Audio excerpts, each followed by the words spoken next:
Trixie. Yeah. Hi, I'm Trixie Daos from Kikodora Media and Bandila Expose. So my question is for Bev. So Bev, nabanggit mo nga no, you have political ties. Diba? You come from somewhat political clan and may construction business kayo. So hindi ba naapektuhan yung relatives mo or napagsasabihan ka din kasi nga baka concerned sila kasi 'di ba this has gone nationwide lalo na sa Kabisayaan. I know this is very viral na ayun na baka nakaka-apekto din sa family na din sila ng bashers sa dadamay. Actually, ang family ko talaga naapektuhan talaga sila. So, lalo na nasa politika.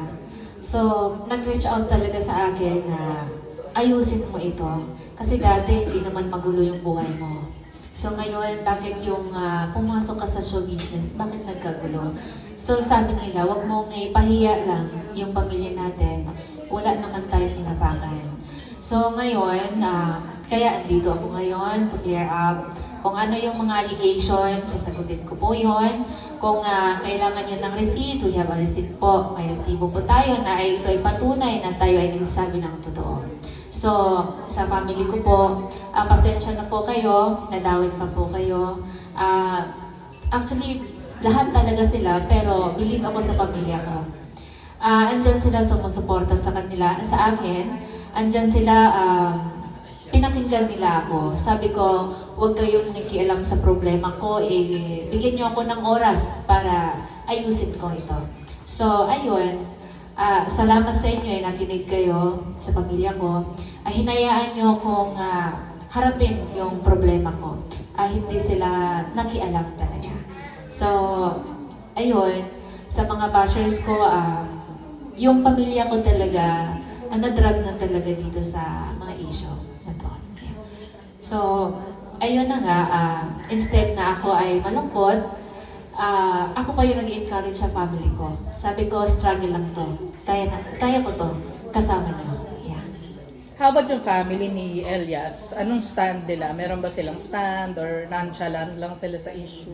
Sa ngayon, hindi ko pa po narinig yung side ni Elias kasi yung mama ni Elias mabait naman din sa akin.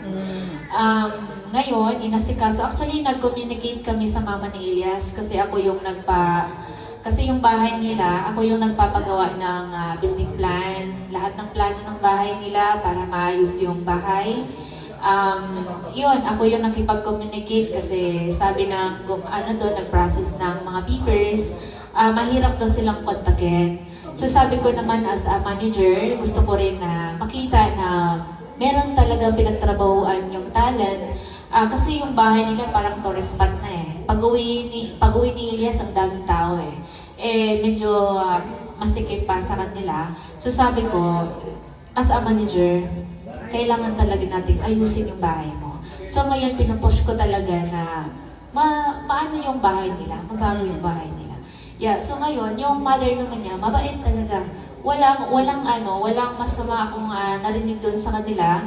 Pero doon sa ka-live-in partner niya, si Abby, sa side naman niya na sa pamilya niya, sobrang dami po ng mga pangit na mga salita. Yun.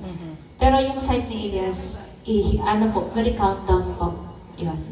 So last question na lang, ano yung learnings mo dito sa mga nangyari ngayon? Like, did this traumatize you na ayaw mo na mag-manage ulit or welcome ka pa rin in any case na may sumulpot din, na gaya ni Elias, na very marketable? Sa akin naman, once na ako ay natuto na sa kagaya na dito si Atty. Topacio, so syempre kailangan ko din ng guide. Once na ako ay yung malutong na ready na mag-manage ng ibang talent, open ako if I have a chance. Yeah. Hindi naman ako na-discourage kasi sa showbiz naman is kailangan talaga matuto talaga bawat hindi lang sa show business, lahat talaga ng bagay kailangan pagstudihan bago mo papasukin. Yeah. Ay, last pala na pahabol. Yung isa palang nag-viral din na issue is Dahil daw sa sobrang busy ni Elias, nag-decline siya na interviews from ABS-CBN, Boy Abunda, yung mga ganun. Is that true? Yes po, pero rest day po niya nun eh. Naka-arrange na po yun. And dahil po, meron po silang misunderstanding sa personal life ni Elias. So, hindi po siya nakarating.